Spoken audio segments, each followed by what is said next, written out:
Always live lovely. You are now listening to Breaking Barriers, a mental health discussion.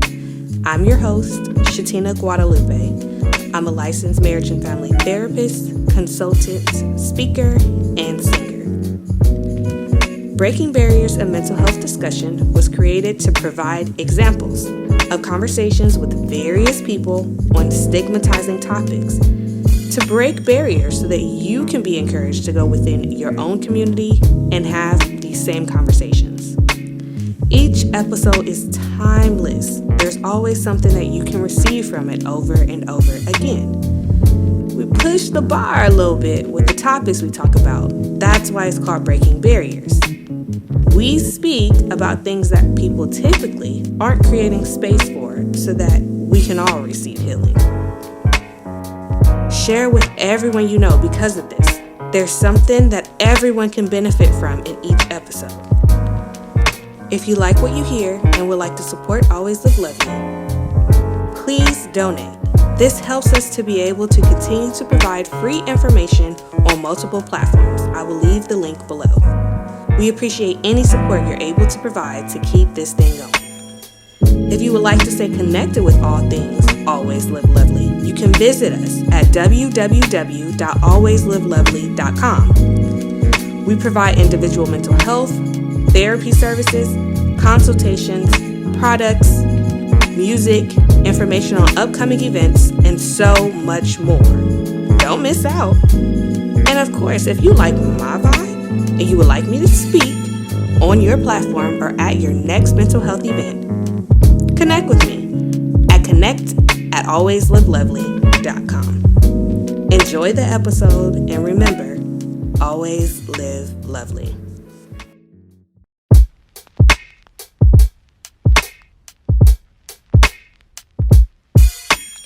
Always living lovely. Just don't let the times go by. Do something. You don't gotta go outside yourself to prove nothing. You can lean on me if you need a hand. You can lean on me if you need a friend. You know that I got you. You know that we got you. Yeah. Hello, lovely people. We are back again with an episode of Breaking Barriers, a mental health discussion. I am your host, Chetina Guadalupe. If you didn't already know, now you know. And y'all know I always come with the fire episode. So listen here. This episode right here, I'm already about to tell y'all, this is going to be near and dear to my heart from the beginning to the end of time, because this person right here has been a special person to me in my high school days. And if anybody know anything about me, if you special to me once, you special to me forever. So this is once my brother, always my brother. So I want to introduce to y'all Mr. Jeremy. So can you please introduce yourself to the lovely audience that we got? Hello, everybody. My name is Jeremy Harrison-Posey, your local wheelchair man, author, actor. Yeah, we taking it back to the high school days. Listen, I'm gonna keep it a stack, like I did used to be cut. What I could have been Denzel before Denzel. right, age-wise, but it's okay. It's okay. I see where you're going with that. I'm saying I could have been Denzel before Denzel, man. I'm just saying my skills is impeccable. Mm-hmm. But yeah, I'm just glad to be on here for you and your podcast. You always been a homie to me since high school. We've stayed in touch over the years. I know it's a whole bunch of people from high school I ain't even heard from. Right. But I do wish everyone love. I hope everybody's thriving, trying to make it in this struggling world. Mm-hmm. So yeah, I'm so happy to have you here. And we always have those people that we were probably close to at once a point in time, and then we kind of fall off. Somehow I always find my way back to Jeremy. Like, I don't care if it's 5 years, 10 years, 15 years. Somehow we always be like, whoop, and I'm like, here I am. So I'm so happy that happens. Because God says, some people just can't leave your life. They're meant to be in your life for a reason. Absolutely. And, I definitely feel honored because the topic that we are going to be talking about is life after gun violence. And Jeremy is the perfect person to talk about this. I know that he already said in his hype up moment, like, your local wheelchair man. So you're probably like, what's going on? Like, what y'all about to talk about? But we gonna get into it. So I would like to start out just with people knowing a little bit about your story and your relationship to gun violence, so that they have a little bit of backstory of what got you where you are today. Okay. Well, if we're gonna start from the beginning, it was around June 2nd or June 3rd. I had went out to the club. Well, actually, that day was a little bit rough. I'll minimize the details, but Mm-hmm. broke up with my girlfriend.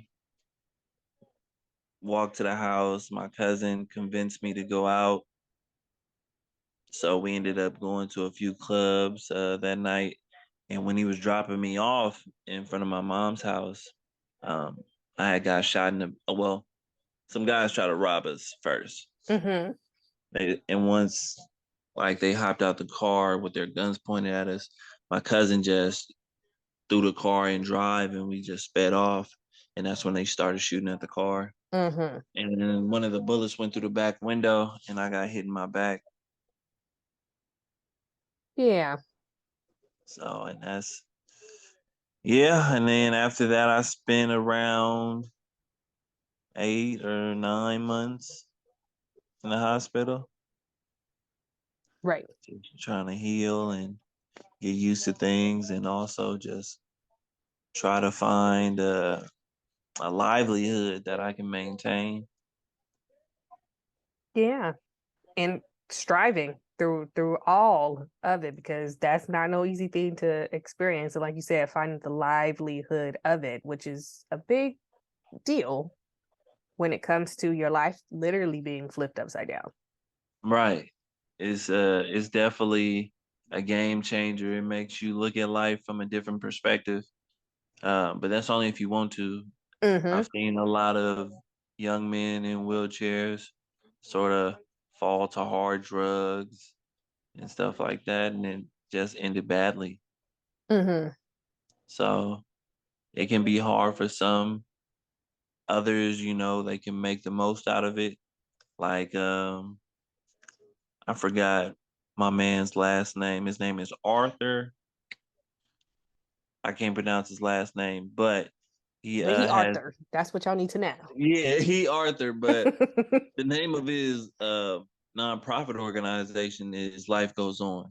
Oh, okay. And he was one of the main people that came up there to talk to me about just getting used to being in a wheelchair, Yeah. talking about the different stuff you can still do, because he was showing me like how he went skydiving and stuff, like just crazy stuff, like traveling to Dubai. Right. Man's enjoying his life despite like being in a wheelchair. Mm-hmm. Wheelchair basketball, like it's pretty cool.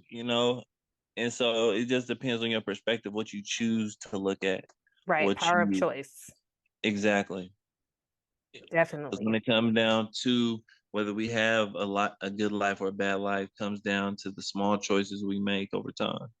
Yes, absolutely. Absolutely. And I really like that you highlighted that, because in all things that we do, it is the power of choice. How we choose to look at things, like, literally kind of like taking lemons and making lemonade, or just pretty much just being like, this is sour and I'm just going to stay here because this is just where I am. And so when things happen to us, we have the ability to decide, am I going to just continue to sink here, just keep going down, keep going down, keep going down, or am I going to try to find a way to get back to the light, get back to living a lovely life, literally, and get back to finding the joy and not letting that be the end all be all. So I do want to commend you for, you pointing out, like, you didn't let what happened be the end all be all, and that there's other people out there, because I never even heard of that nonprofit, but that there's other people out there doing some dope work that is encouraging people and going into meeting people, so that it's kind of like an intervention. And I know, like, sometimes when I even go to like therapy training, like, about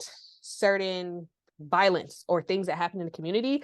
And it's like people trying to figure out when violence does happen, like how can we stop things like that from happening? And there's usually an intervention that needs to happen at a certain point when a person is already in pain or hurting that nobody caught on to. So there was no intervention or no one there to catch them before they started making these decisions that caused a domino effect or impact somebody else's life in a negative way. So having people go out and like catch you before you were just like, oh man, like, nah, like this it, I'm done with life. Like I'm about to, and it probably happens, but he came in there to show like there's still hope.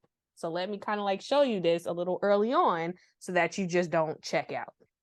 Right. Yeah, and I follow suit after I've been talking. I mean, I just started back doing it recently, but I talked to some young men that end up in wheelchairs, and just tell them about, they can still enjoy life despite what their situation is. It just depends on your determination. Mm-hmm. Because Mm-hmm. like I've done a lot, went on my cruises, I Have can your turn enjoy, up. right, go taking my little trips, and you get front door access to stuff. You feel me? Uh-huh. That's a win. Like, as Right. soon as you get your car, you feel me, park in the front door, right? Right. I'm Top here. tier I treatment. got my handicap placard. Uh-huh. Like, get it together. But yeah, and I've been trying to just keep the young men trying to stay afloat mentally and Mm-hmm. emotionally. Cause you're right. I'm saying it does get overwhelming at times, and Yeah. it can be hard. Yeah. I'm not gonna say that you're going to be able to accept what's going on immediately, because I didn't even accept it immediately. I mean, I kept a smile on my face because I didn't really want pity or anything. Mm-hmm. But it definitely was hard, to just deal with the fact that I had lost my ability to walk. Yeah. Yeah. Because that's just like having to rewrite a narrative of what life looks like. Because maybe you had all these different plans or all these different things, which it sounds like you've still been able to do what you need to do, but it probably was going to look dramatically differently had this not had happened. And I hear you just in saying like, you kept a smile on your face and you didn't want to show maybe more vulnerable emotions to other people because you didn't want pity. And sometimes like, when things happen, it kind of like reminds me of like if somebody dies and everybody's like RIP or I'm sorry for your loss on like Facebook or something, or B, if it's your birthday and everybody sings you happy birthday. Like, and it's kind of like, how were you able to, or have you been able to decipher the difference between like people saying it out of pity or like caring out of pity versus people that genuinely have cared about like your well-being and showing up for you? Like, what has that part of the journey been like? I mean, I've definitely been able to recognize when it's pity love over genuine love. I mean, you could tell, because most of the time, like especially when I first got shot, like a lot of people, said their condolences or wish me prayers when I first got shot. When I first got shot, I didn't even look at my Facebook for like the first 3 months Mm-hmm. because honestly, I don't know how I felt about it. Yeah. Because for me, yeah, I appreciate the love a lot of people send me, but I don't know, and I feel like maybe it's selfish. But if I was really their friend, Right. wouldn't you come visit your Right. friend that just got paralyzed? Mm-hmm. And so, that may, especially like people that you consider family or people you grew up with, you know, even your family sometimes, like, Mm-hmm. how can you say that, you love me as family, friend, whatever, and you can't even take 15 minutes out of your time to come visit me. I mean, I'm in San Leandro. I was in San Yeah. Leandro Hospital. I mean, San Mm-hmm. Leandro, Fairmont. Yeah.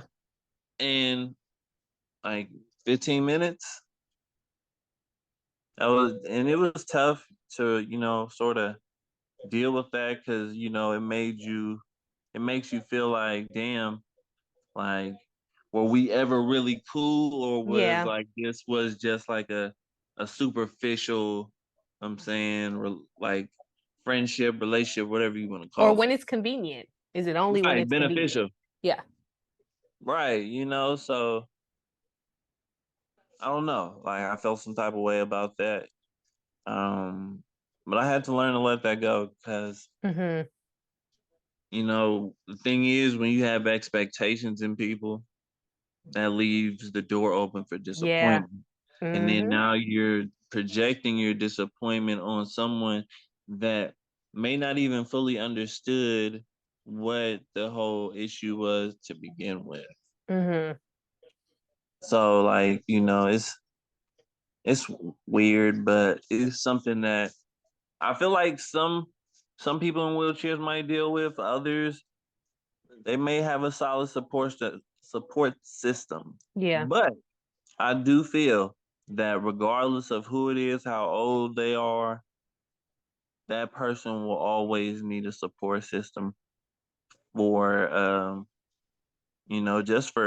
just someone to talk to unload the stress of having to smile all the time, Mm-hmm. regardless of it, because that person may be going through chronic pain, Right. right? Where they're feeling pain every day, all day, but they're trying not to be sitting there complaining, so they just suck it up and put a smile on their face. Mm-hmm.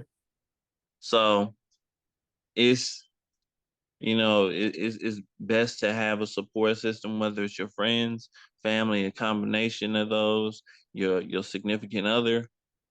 But at the end of the day, you do need a solid support system to get through this type of situation and be happy mentally and emotionally because there's going to be a lot of stuff that goes wrong. Yeah. Like wheelchair issues might break down, like dealing with the medical system. Which is a trip in itself most times. Right, just dealing with them is ridiculous. So you just have to Yeah. just find your support system and hold on tight to them. Yeah. And basically like what works for you to help you to continue to be able to thrive, because I do think that that is real of just I don't and I wouldn't even say that it's selfish, what you're saying, like, well, I wonder if that was selfish. No, I feel like you were just protecting yourself in that moment, because one, it could be very overwhelming to have 1,000 different notifications than what you usually may have, and why they're there. And then two, like, you were going through a lot yourself, so it wasn't an expectation, there's that word again, for you to have to answer people, because then you can feel that pull of, well, I got to answer people, because then people may feel like I'm ungrateful or whatever the case may be. Instead, you just took your time away, and I felt like that sounds like that's what you needed. And also over time, that huge piece of forgiveness and having to forgive people for maybe not showing up in the way that you had hoped, and not necessarily holding it against them, but just allowing people to be who they are, and not living in that space, because that would have just continued to dampen your light, living in that space of people who didn't show up, who did show up, how they're showing up, how they're not showing up, and trying to just be in a space of like love and compassion throughout the journey that it is that you've been going through. And it is a hard space to, like, you have all the support, the love, or the oh my goodness, and the different positive thoughts in the beginning. What has things been like for you as time has passed, when it comes to just your level of support that you've been able to build for yourself, or with what you've learned about the concept of community at this point? Um, Wait, say your question one more time. Yeah, what do you feel like you've learned basically about community? Maybe it's different than what you thought it was before, or just like, how you've been able to like build the support that you have now. Well, that's a hard question to say. Just because when it comes to, like the system I have, like it is, I have a solid support system. I can't lie about that. Mm-hmm. Um, but there's an element missing for me, which is, the male best friend type of vibe. Okay. Cause like in 2020, I lost, I'm saying, my god brother, Mm-hmm. Cornell Harris. He got killed at a block party in the East. Yeah. And that was somebody, as a male, I could turn to, talk to, as a brother, and just get a different perspective and advice than I would from like the women in my life, like my Mm-hmm. mama or my sister or something like that. So, like, I don't know, it's hard. And then my experience with community,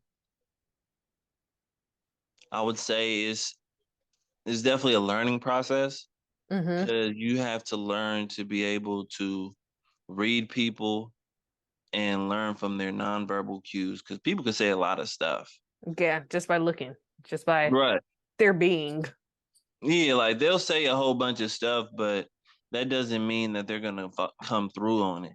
Mm-hmm. I've had so many people do that, like tell me they're gonna do this for me, or say we can do this, like Mm-hmm. then like it'll be like they wouldn't care.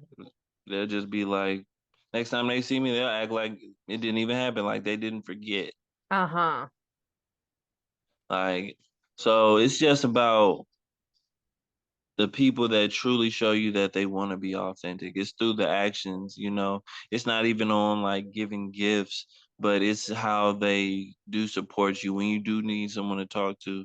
Like when you are down and out, when you are like, whenever you're going through, you have someone, they show you that, like, okay, you can feel safe to talk to me. You can feel safe to, like, get whatever's on your chest off of it and not feel like it's going to be used against you later. Mm-hmm. Because Or, that's real too. right. People use that information just so they can have some dirt on you and they can gossip, which is another thing I don't really care for. Mm-hmm. But, in a generation where that's majority of what people nowadays be watching, the whole bunch of drama reality Right. shows. Like they love the messy stuff. That's the type of stuff that makes it go viral or whatever you Mm-hmm. want to call it. So Yeah. yeah.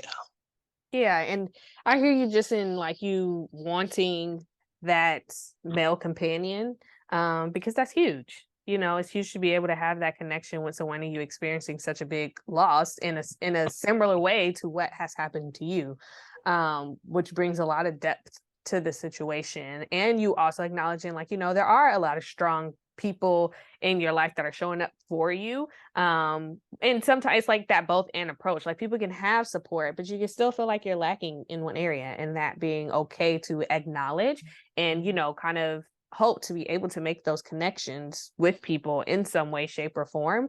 And with it being, time has progressed, because I know that was quite some time ago. Like, interestingly enough, like I remember what I was doing, what I was wearing, where I was at, and who I was with when I found out what happened to you. Like, it deeply impacted me that much, to where I'm like, this is forever stamped in my head, because I was just so like, I couldn't even focus anymore. I was like, I didn't know if he was okay. I didn't know he was alive. I didn't know nothing. And I was just like, what the heck is happening? I just feel like I entered the twilight zone.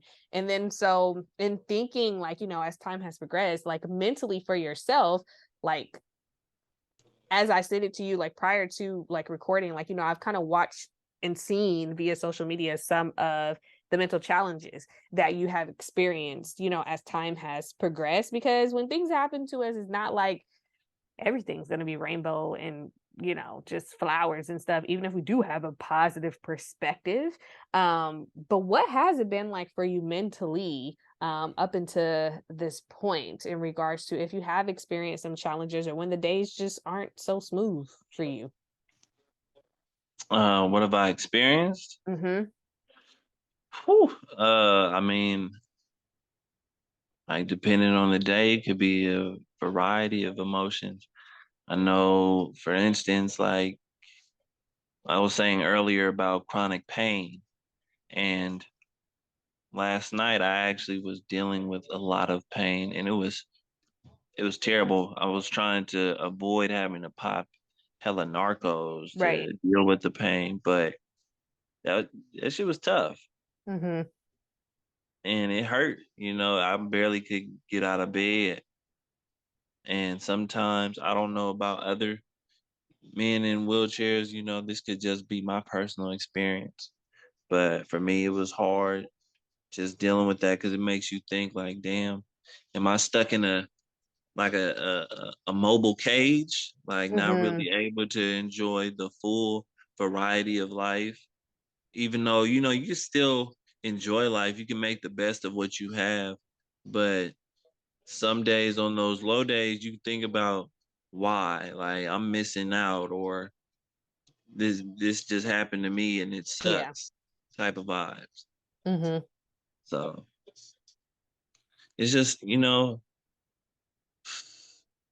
honestly, I feel that on my tough days, when I'm dealing with just thinking about my situation, or I'm thinking about my pain, or I'm thinking about um, whether or not people are judging me because of it.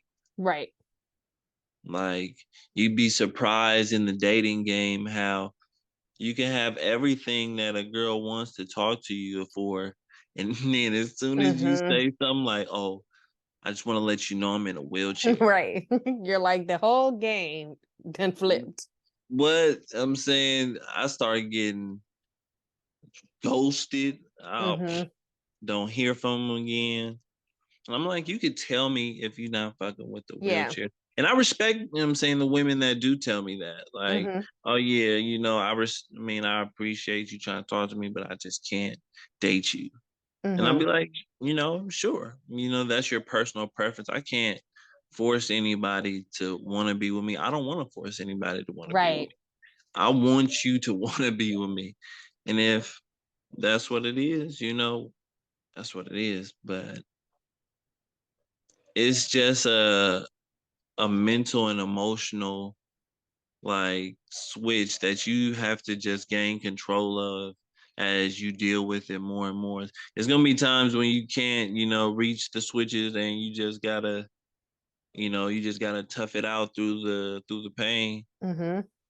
But you gotta stay, just trust the process, and hopefully as time goes on, things will get better. Just keep Yeah. striving for the stuff that you do want. Yeah.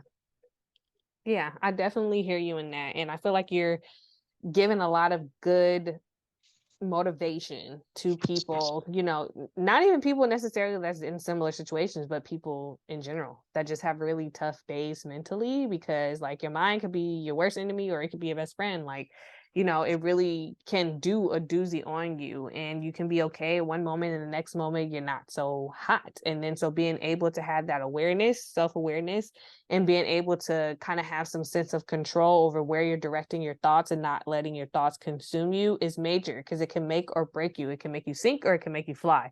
And then so that's definitely sounding like that's like what you're where you're getting at. And even when in just the whole dating topic, sometimes like I know I'll think for myself like in a humbling way, which I think we all forget. We all forget this honestly in a lot of capacities, like the have and the have nots type of concept. Like, you know, a lot of people, for example, look at the unhoused community. A lot of people look down on people like that. But it's like when I was a therapist in the unhoused community, like that broke a lot of stigmas in my mind, because I was just like, wow, people become like, people don't have a place to live even for reasons that had nothing to even do with them. Like it just happened to them, and people forget that. We forget that we're always one step away from things being completely different, and this is a good example of being one step away and something happened and it changed the course of your life. You didn't plan for this to happen to you, and it's the same thing with everyone else. Like we could be, you know, able to walk around, and then people get in car accidents, people get Right. in tragic incidents and like natural disasters and different things, and then they end up in wheelchairs. And then so we all have to kind of like humble ourselves sometimes, I feel like, and not looking down upon people of like, you don't got what I need. Because for all you know, for these women, I don't know who these women are, I'm not trying to put you on blast, but for these women like, you know, one day we all gonna get old and be all shriveled up anyway. And then so in my mind, I kind of just be thinking of like, sometimes we can be superficial as people. Because if you were to marry somebody and y'all both, were able to walk, and then one of you get in a car accident and then you can't walk, so you're just gonna divorce the person. But what if that person that's already in that predicament and situation, like you said, has everything that you want, every single thing that you need, and can give you all the love that you probably, it will probably treat you better than maybe what you've already been experiencing, but you're saying no because of this one thing. Now, granted, I ain't knocking nobody if it don't work, it don't work. But sometimes I think that we just have to put things a little bit into perspective, and humble ourselves in a way, because it could easily be us. We always think like that ain't gonna never happen to me. It could easily be us. So I did want to just kind of say that real quick, because I can only imagine the experiences you have in that department sometimes. Oh yeah, it's interesting, but I'm cool. I ain't really pushing it too hard. If it comes, it comes. I want it to come naturally. And if Yeah. it comes in, if that's what it is, that's what it's gonna be. Yeah, because you're such a great, genuine person and you deserve that. And it has me even thinking about like, even if you have a strong support system outside of people and outside of just mentality, like having a strong mentality about things, like what other things do you feel like you've needed in being able to just heal and thrive? Hobbies. Okay. Pick up pick up some hobbies. Just find stuff to, even if you do decide to go back to work, still pick up a side hobby, whatever that may be, whether it be pottery, soap making, candle making, Mm-hmm. whatever that is. Um, just pick up a hobby because it helps you pass the time when you're sitting at the house, and it allows your mind to sort of find a little calming peace, because usually hobbies are stuff that we usually like to do that we aren't like forced to do, like work or anything like that. So when we are able to do one of our hobbies, and it helps us relax, Right. and it helps you sort of not focus on what it is that you're going through or whatever emotions you're feeling in that moment. Mm-hmm. Mm-hmm. So Keeping your mind occupied so you don't have an idle mind, because that's when more negative thoughts can tend to yeah, seep in. and then next thing you know, you're going down a rabbit hole. Right. Right. And the slippery slope is ugly. Yeah, and with people support, like, is there intentional things that you feel like you've needed now that's different than what you felt like you thought or needed then? Elaborate for me. In regards to like people and just the whole concept of how people show up for you, or in what ways like a person, would feel like certain things are more beneficial, like, because you, like you said, you had expectations before and then people let you down. So then that your concept of that may have changed now, and what you truly feel like what you need moving forward from people, the support you need, even if it's not just people in your family or your friends, but like doctors or just, different support systems, in just different ways. What do you feel like you've needed now? Um, right now, I probably would say people that are listening, like to like when I do have my little moments, because sometimes when I talk to people, they they listen to respond rather listening to understand. Mm-hmm. And sometimes I don't look for that. I'm not looking for like someone just to talk back to me. I want somebody I can talk to, and then Mm-hmm. maybe they give me some advice, some inspirational words, some encouragement, that type of stuff. And I feel like if I have to say it, then it takes away from it Yeah. being genuine. So if I don't get it, I just be like, I damn it, bet. Mm-hmm. bet. Right, exactly, bet. So then also just people to be upfront, honest, and be about their word. When Mm-hmm. people say they're gonna do something, or be real. Like, because if the roles were reversed and I told you I was gonna do something flaked, you'd be like, "Oh yeah, he's a cat. I'm not fucking with him," Yeah. or you ain't gonna take me seriously.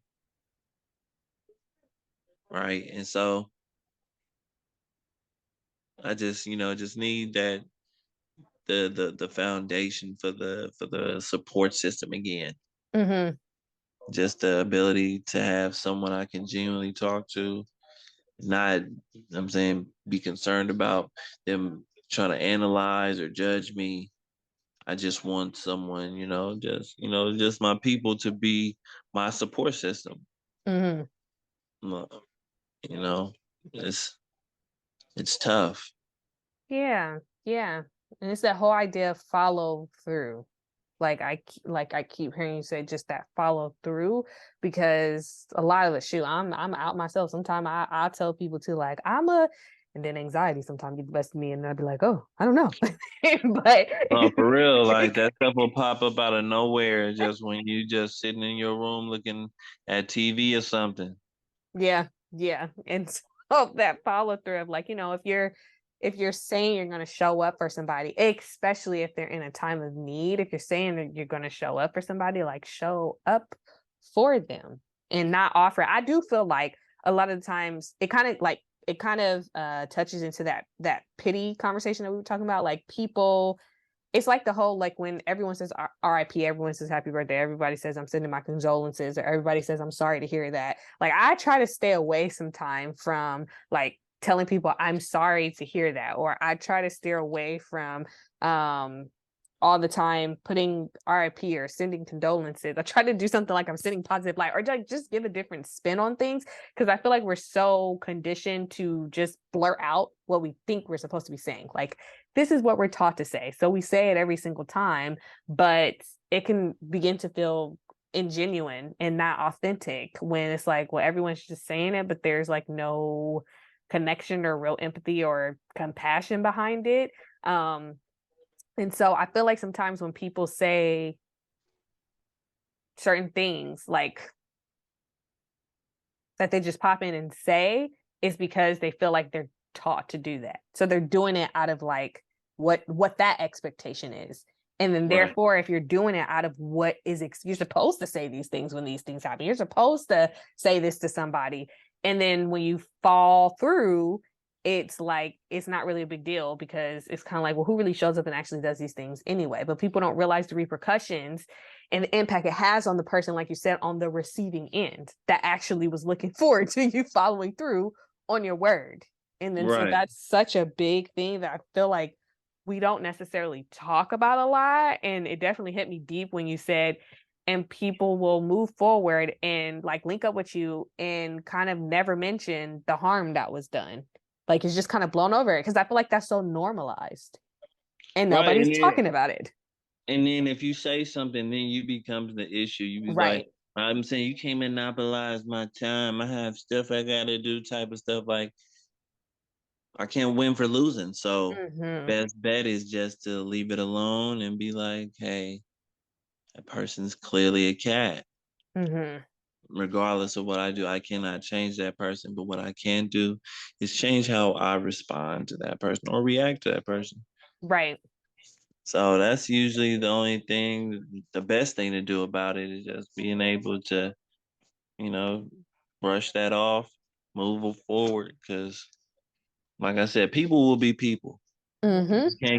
You can't control how they move, how they act, but you can choose. And it goes back to that conversation we had earlier. Everything that makes up our lives at the end of the day is based on the small choices that we make. Right.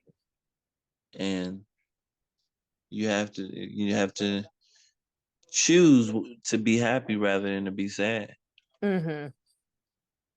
Yeah. And, like, I always say, it's okay to, be down in the dump, as long as you don't just continue to be down in the dump. Like, get yourself up and dust yourself off and try and figure out, okay, what's the my I might, what's the next thing I'm gonna do? What's the next step I'm gonna take? What direction am I gonna go in? And not just sit Right. there and have a full pity party. And if you do gotta sit there and have a pity party, like, try not to sit there for too long.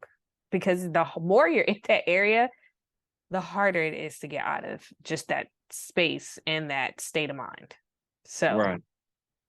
I definitely feel like you've shared, like, a lot for people. And I'm wondering if there was, like, anything else that you feel like you would want people to know just about like the life after, because the life after is the rest of your life. Like literally, it's not just for people that aren't living it every single day. It's like a moment in time for them, or like oh, I remember when that happened, or but for you, this is your everyday circumstance and you can't get away from it. Like it's just there. When you wake up, it's just there. So what is anything else, if there is anything else that you would want people to know just about life after gun violence?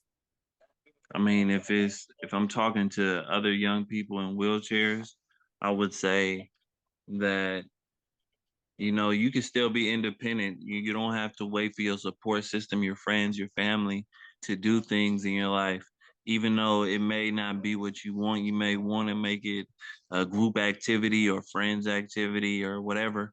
But you have to be able to enjoy life by yourself and be independent, because for the most part, not everybody's going to be there for you. They might be there for you when it comes to the turn up, but they may not be there when you need them most. So you just have to be able to get used to being independent, doing for yourself and all that, and you can still enjoy life. I've been on cruises, fucked around on a boat. You know what I'm saying? Doing what's some boat, like the little high speed boats. Oh yeah.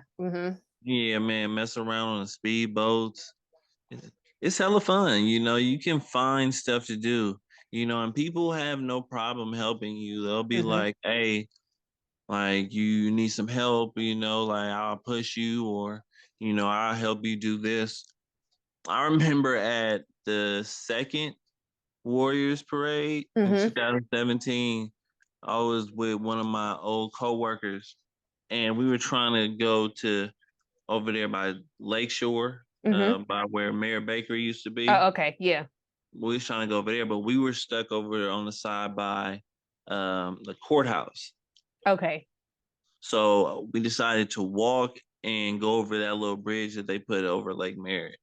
And it was so many people on that bridge, we couldn't even move. Gosh. So what my friends decided to do is they took me over to the side of the bridge, and we weren't over the water yet. That's how stuffy it was in there. And they was like, "Hey, bro, you trust us?" I was like, "Yeah, bro, I trust y'all." He was like, "All right, so we're finna sort of take you out of your wheelchair and sort of toss you over there to these guys, and then we're gonna put your wheelchair over there too, so you can sit down." I'm like, I mean, it's better than staying in this gridlock of people traffic.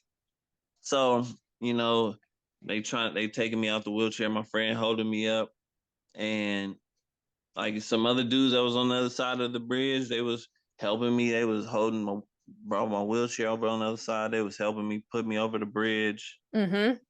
So like there's people out there that'll help you. Right. Even if just enjoy your life, man. You got to just find ways to be happy. Because at the end of the day, nobody can provide you happiness but yourself. Right. And you have to just keep pushing, keep moving forward. And like I said before, trust the process. I love that. Thank you so much for sharing that story, because I definitely gave a good visualization of community support and Good Samaritans. We need more Good Samaritans, god darn it. So I definitely appreciate you sharing that. We do. We definitely need some Good Samaritans. We need some more of them people. They cool, man. They'll help you out. Because people be tripping. So I'm just kind of oh, that was such a good and heartwarming story, and just a reality of God making a way for you to to remind you can go out and enjoy life and do whatever you need to do. Don't let nothing feel like it has to stop you, because a way will be made for you to still be able to go and do what everybody else is doing, because a lot of times we feel like we can't go do what everybody else is doing. So I definitely appreciate you being willing to come on this platform and share with the community, because I try to make sure that I can offer a variety of different topics that resonate, people that honestly that I'm not really seeing people talk about, or if they are talking about it, that I'm not seeing them talk about in a particular way. So hopefully, what you said resonated, because you said a lot of powerful things. And I definitely want to give you an opportunity to, let people know if you got stuff going on, you want to hype that up, let people know if there's like social media handles, ways people can reach out to you, let them know this your time. Just gonna sit back and let you shine. Okay, well, like I said earlier, I was working on a poetry book Mm-hmm. geared towards self-therapy for people and their emotional mental trauma. And if anybody would like to see some of my poetry, I have an Instagram, Germ de la Ghetto. If any of my people out here watching is 30 years old and up, they should know that. They should know that reference. But, it's JermyLaghetto. Mm-hmm. And if you want to just add my regular personal IG, that is Germ the Hermit, JermDaHermit. And, just reach out to me. I definitely love suggestions. If anybody wants to give me anything on my book, on that would be a good topic for a poem or to cover, because I want my book to be able to be for the people. Mm-hmm. If it doesn't help people with a emotional mental trauma, at the very least, Right. just got a new fan for the poetry. Yes. Yes. Thank you for, hyping that up and letting people know. So y'all definitely go add him, follow him, ask him questions if you need to, give some insight, whatever it is, connect if you need to, or if you know somebody that could just be inspired or feel motivated from connecting with him, please share this message and this episode with them, because I tell y'all this every single episode. It's free game. I mean, listen, if you ain't watching and you ain't listening Let me know. if you only doing your own stuff with disservice, I mean, share it with the people, share it with everybody because there's something that you can get from every single episode, and people willing to be vulnerable and in this space and having these conversations, because that's what we need to be doing as a community, having these different conversations, because it's too much hurt going around. So we need to be able to feel comfortable with coming together and being able to talk so we can help heal one another and also heal ourselves. So I thank you so very much for coming on here. I might have to bring you back so you can just sometimes I like to do little bonus episodes and maybe you can share some poetry, but we all see. I was gonna say, well, let me know. I'm always down. I appreciate, just you let me come on your platform and talk. I appreciate you. I'm glad you're doing this. You look good doing it. I'm proud of you. Keep on going, girl. Thank you. It's all good. All right. So until next time, y'all stay tuned. Thank you so much.